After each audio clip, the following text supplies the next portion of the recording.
igni ebero weche mag ohala pur kaachiel kod limbe. Kamora mara mintiere nyakoro Magajwang' arwaki ni machiegni. Lakteche biwo riwruok margi mar KMPDU kod jowetegi mabende nitiere tiegruok mago interns githuolo masani obago ng'anyo bure Nairobi kaendi ka ng'anyo en mar ng'anyo manochakore Osiptal maduong' ma Kenyatta ma bende gikone ne gichwe gichopo nyaka log tich mar okumba mar thieth manyien mar SHA kaachiel kod bende gichano chopo log tich mar migawo mar thieth kod log tich mar apis mar jatend migawo mar omenda. Kotele kod jagoro margi maduong' Laktar Davji Atela laktechego wacho ni katodoko ni higa mokalo ne gikedo ratiro mag jowetegi manitiere tiegruok mano interns. Atela wacho ni sirikal pod okoketo lwasi makare mar tich ne laktechego ka bende okoni sirikal chano duoko piny chudo mag laktechego manitiere tiegruok mano interns nyaka shillings 40,000 gino mokoni okagibiego kata matin. Atela bende wacho ni nyaka ket e tim e yono ma uwinjore winjruok mar tich mane kete koki maiga ganariyo koda par gabirio. Workers will be going to the hospitals and not getting the care while they're being deducted faithfully. Government must sort itself out. That is also a reason for this protest today. But the main thing is that no doctor will allow bastardization of the CBA. This is just the beginning of protest.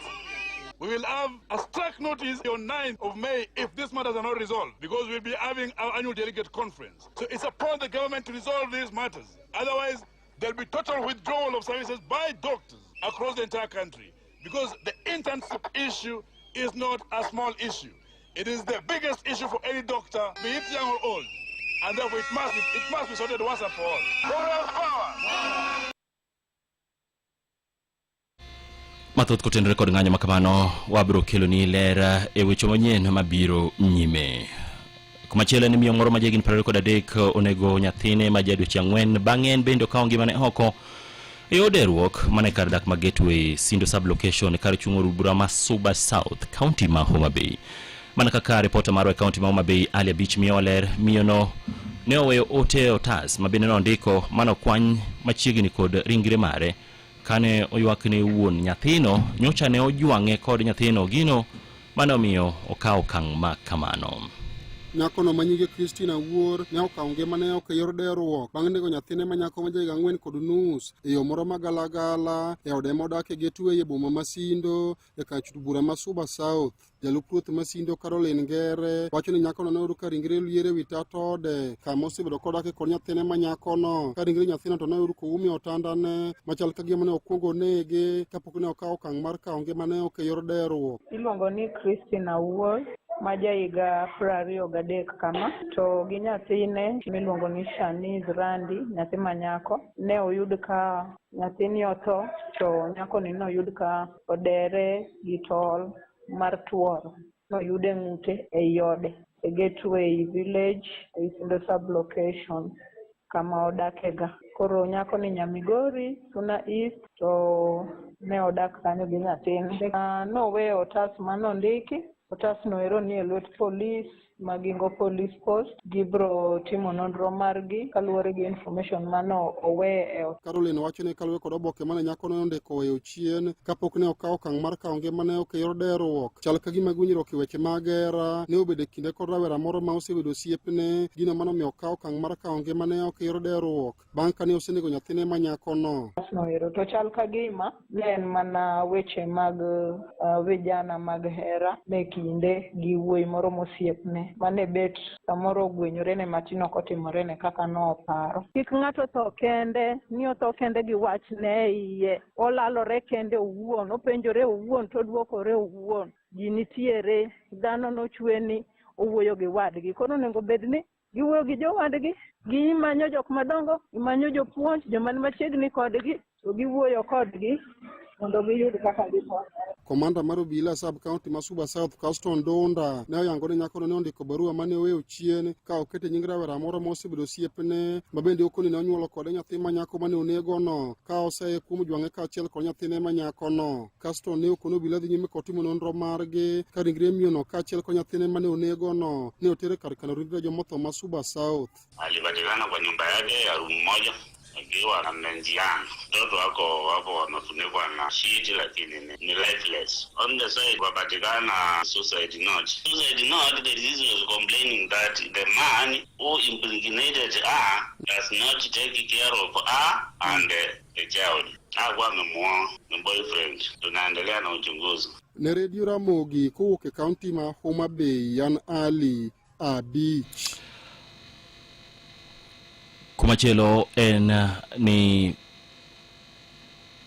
piny Kenya kod piny Netherlands oketo kogi ogirimiti mar neno ni gibero tudruok e kind pinje ariyogo ka en ogirimiti be mamulo sectors adek motegno, mano sekta mar limbe, pur kod sekta mar ohala. Ma en winjruok mabende nokete koguno kod jatend piny Kenya kaachiel kod kingi mar piny Netherlands kata Dutch kiero Willem Alexander mabende nitiere limbe mare pacho kaendi e kinde mane oyuoro kata otimo limbe e kar jot mar jatend piny Kenya Nairobi.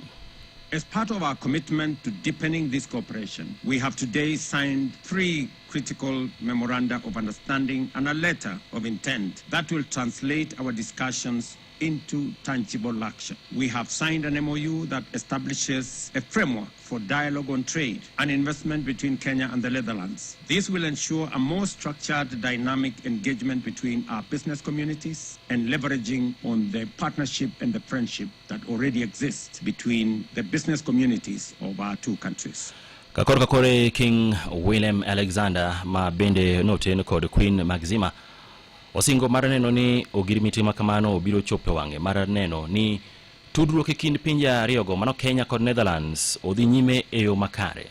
Kenya is a self-assured nation that is proud of its economic performance, its democracy and institutions, and its constructive and impactful international role. We attach great value to our cooperation with Kenya. This visit shows just how closely our interests are aligned and how strong our ties have become. And not just our governments, but also our businesses, our NGOs, and the many private partners in Kenya and the Netherlands who have teamed up on joint initiatives. We believe in the future of Kenya.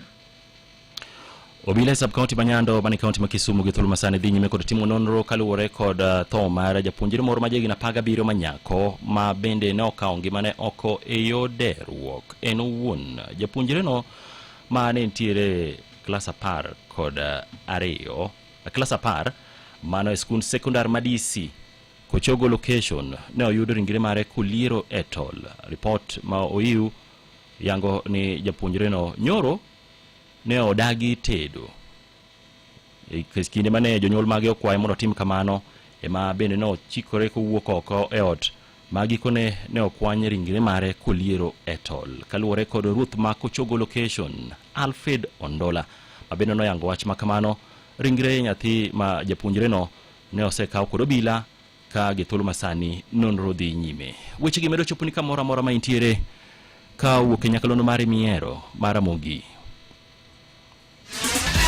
Imedo winjo weche manyien gi Collins Okaka.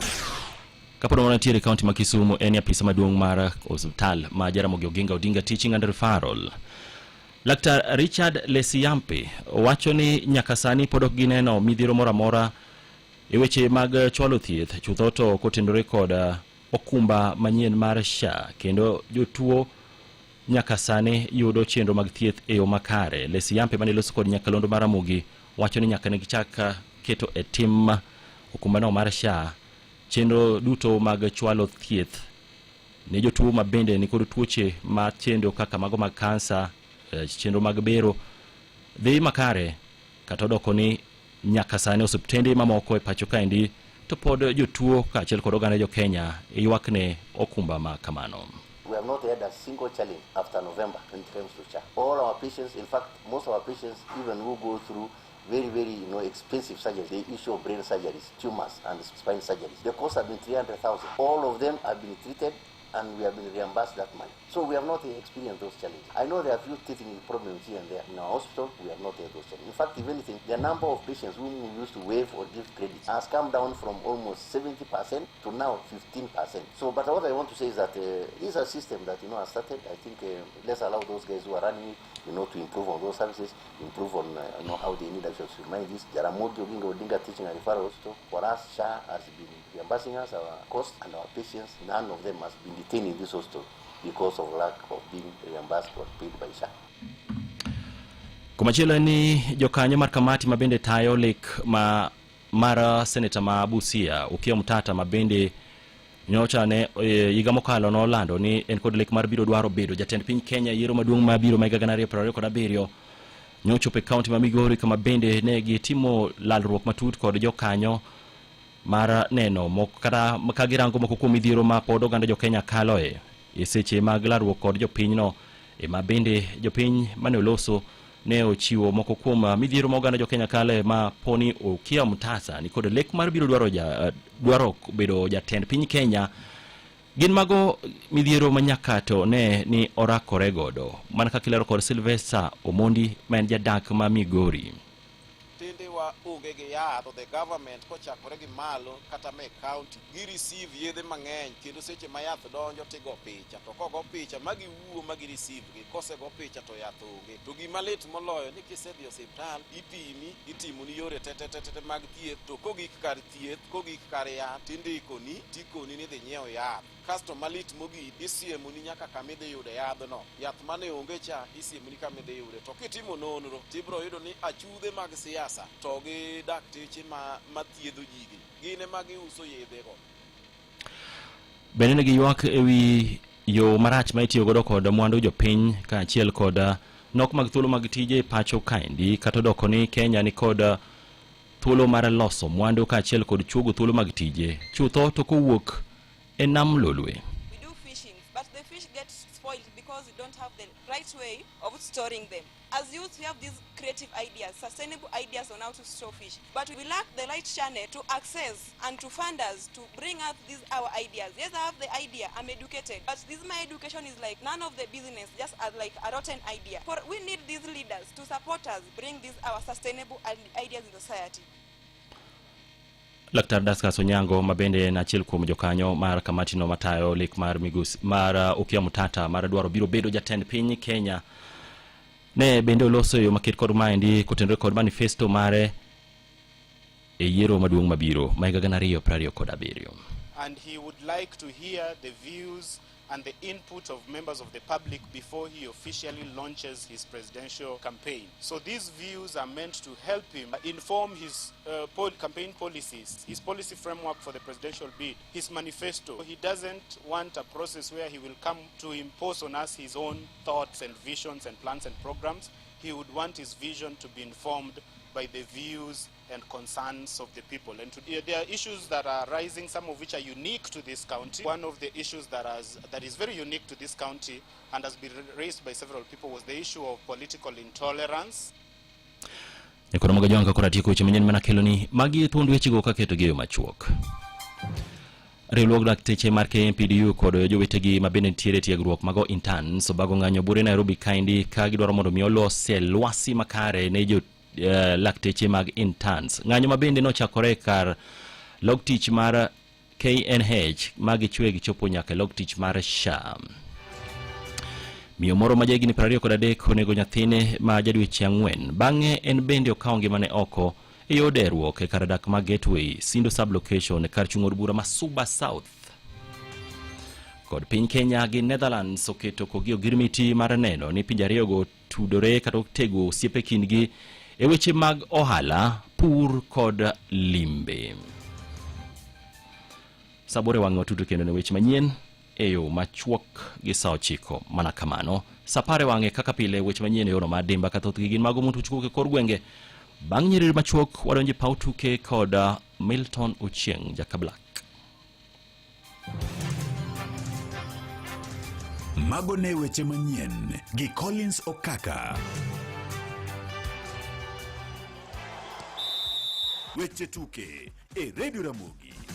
E weche mag tuke en ni jakanyo mar Athletics Kenya Barnaba Korir wacho no biro laro kom mar bedo jalup jakom mar National Olympic Committee of Kenya NOC e yiero mabiro timore dwe mar Ang'wen tarik 24. I'm excited also to plunge into the elections. It's exciting, and of course elections can be anything.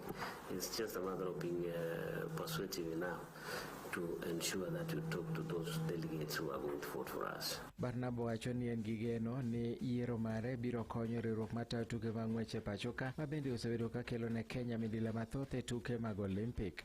If you are there representing the interests of the federation that's Athletics Kenya, then areas that one has to speak about the federation. There's so many coaching activities. There are also quite a number of scholarships that benefits coaches, at least support personnel, technical officials, and of course competitions that take place, which is represented by National Olympic Committee.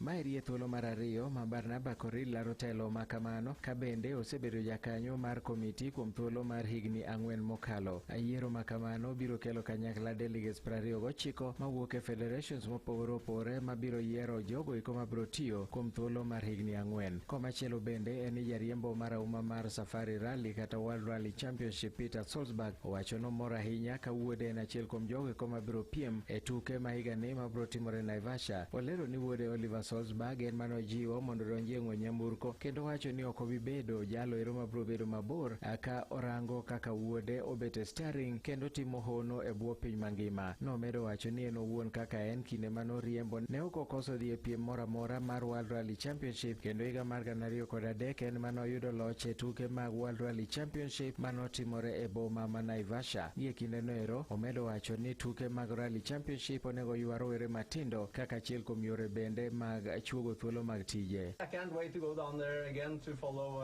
Oliver, and it will be very exciting. Thanks again, Fred. Oliver biro riembo Toyota GR Aris ma bende osebedo koriembo higa ka higa mokalo ne ok otieko makare seche ma bende tie nyamburko mare nowuok ka en e wi ng'wech.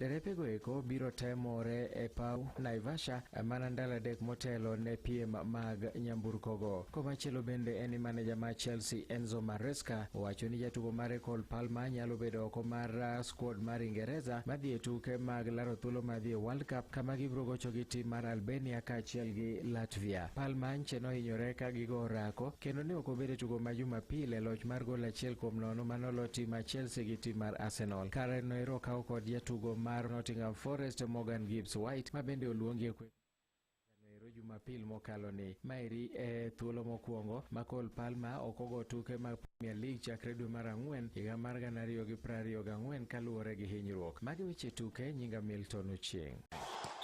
Awinjo weche tuke e Radio Ramogi kar chuny jaluo.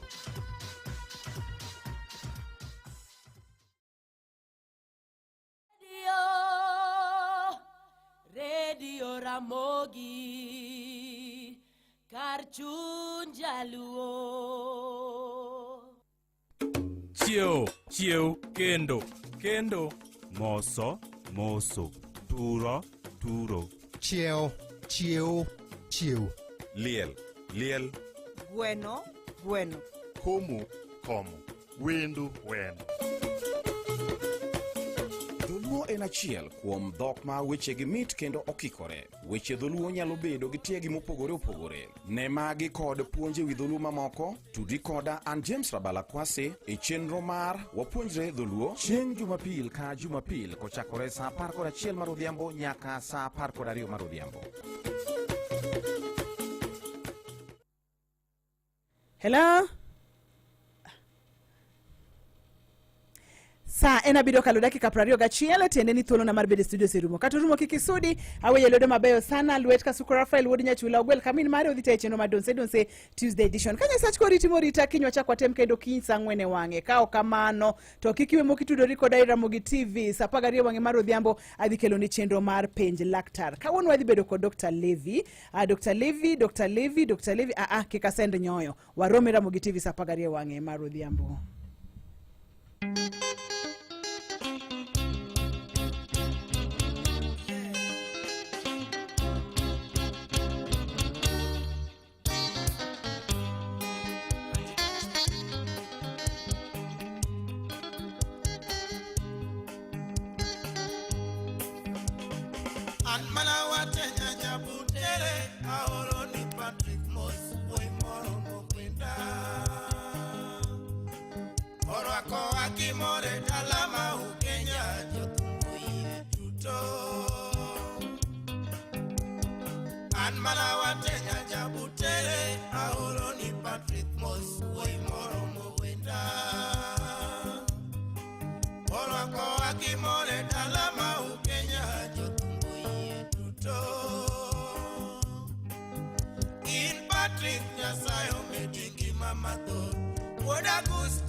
eka wabet ginyalo e Kenya sani. Okego koth beste watiri wogosiep eka wabet ginyalo e Kenya sani.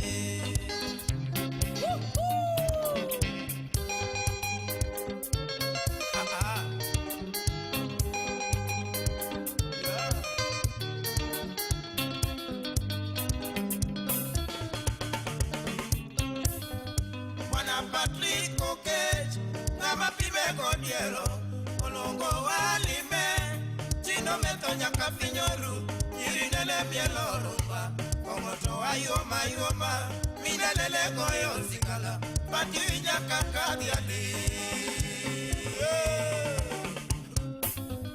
Wana Patrick Okech, ngama pime godiero, olongo walime, chino meto nyaka pinyoru, irinele mielo rumba, kongoto ayoma yoma, minelele goyo sikala, pati nyaka kadiali.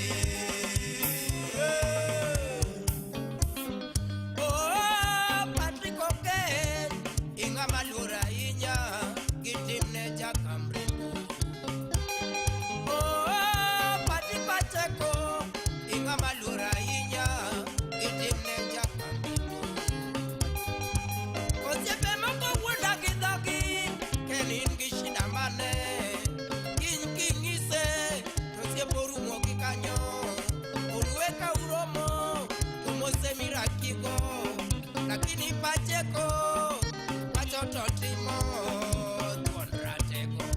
Oh, Patia Luri, wana Patrick Okech, ngama pime godiero, olombo walime, chino meto nyaka pinyoru, irinele mielo rumba, kongoto ayoma yoma, minelele goyo sigala, pati nyaka kadiali.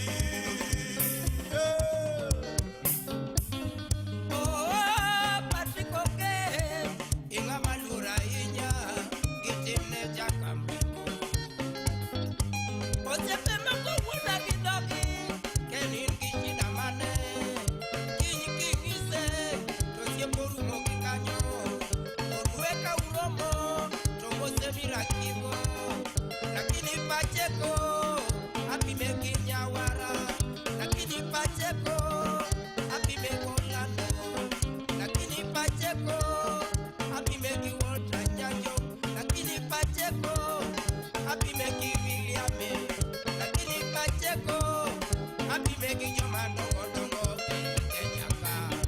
Oh, Patia Luri, wana Patrick Okech, ngama pime godiero, olongo walime, chino meto nyaka pinyoru, irinele mielo rumba, kongoto ayoma yoma, minelele goyo sigala, pati nyaka kadiali. Oh, pati yeye, usepote ngamo Pacheco papa. Acha ukeja kona wake. Oh, pati yeye, usepote ngamo Pacheco papa. Oh, pati yeye, wakimiri atieno Pacheco papa. Oh, pati yeye, wakimiri atieno Pacheco papa.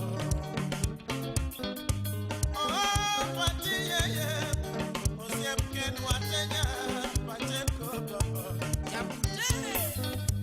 Oh, pati yeye, usiepken watenya Pacheco papa. Oh, pati yeye, usiepkodo nolado Pacheco papa. Oh, pati yeye, usiepkodo nolado Pacheco papa. Oh, pati yeye, wana Patrick Okech, kama pime godiero, olongo walime, chino meto nyaka pinyoru, irinele mielo rumba, kongoto ayoma yoma, minelele goyo sigala, pati nyaka kadiali.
Msimu huu wa Ramadhan, save big na Citizen Duka, the home of discounts. Pata tende gramu 500 kwa shilingi 329 kutoka shilingi 388. Basmati rice kilo 2 kwa shilingi 499 badala 636, na lita 3 za mafuta ya kupikia kwa shilingi 879 kutoka shilingi 1060, na usave shilingi 377 unaponunua Ramadhan basket. Kupata kifurushi hiki ni rahisi. Bonyeza *487*5#. Chagua Ramadhan basket na ulipe shilingi 1757 pekee. Kisha chukua package yako kwenye Quickmart Supermarket karibu nawe na uenjoy kusave. Discount hizi zinapatikana hadi Machi 13 pekee. Citizen Duka, your home of discounts msimu huu wa Ramadhan. Sahi, ushindi ni in seconds tu. Patapata.com ina introduce ligi kali, a virtual football league. Unashinda up to 3 million bob instantly. Wekelea from 5 bob tu. Game ni za between 2 to 5 minutes. Winnings na withdrawals ni instant. Visit patapata.com now. Play, win, repeats. Not for persons under the age of 18. Authorized and regulated by BCLB 447. Mogo kuon mar Joy Max en mogo moregi mayom mawuok kambi mar Joy Millers Limited. Oregi mayom mondo wiche ndhandhu sama ichiemo kendo oyot dwalo. Mok Joy Max mivoko mit kendo ibiro winjo ndhandhu mare elewi. Itiyo mana kode matin to yudo kuon maduong'. Mogo mar Joy Max biro mi kuon mochwiny nikech en mogo ma kichamo kuone to yudo ka iyieng' kuom kinde malach mondo itim tijegi duto mag odiechieng'. Joy Max yudore supermarket kata dukni madongo ka Naivas, Quickmart, Shivling kod Katias. Bende nyalo yudo mogo ni e dukni madongo ka Search Enterprise Limited, Kisumu ka ywa tola mar 0727222352 kata Jewel Wholesalers Kisumu ka namba mar 0722822103 kata Kisi Discount Masogo ka ywa